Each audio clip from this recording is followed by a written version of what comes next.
السلام علیکم دوستو، یہاں پر آپ کو ایک افسوسناک خبر سے آگاہ کرتے چلیں کہ راولپنڈی مبینہ طور پر زہریلا کھانا کھانے سے مدرسے کے 3 طالب علم جاں بحق ہو گئے۔ بچوں نے مدرسے کے انتظامیہ سے پیٹ میں درد کی شکایت کی، تاہم انہیں بر وقت ہسپتال نہیں پہنچایا گیا۔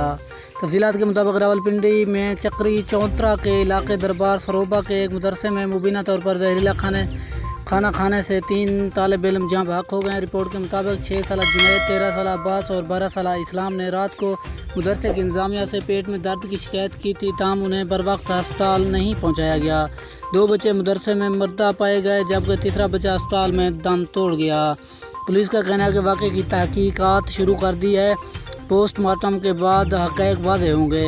مدرسے کے استاد کا کہنا ہے کہ بچوں نے رات پیٹ کی شکایت کی، میں نے کہا کل صبح ہسپتال لے جاؤں گا۔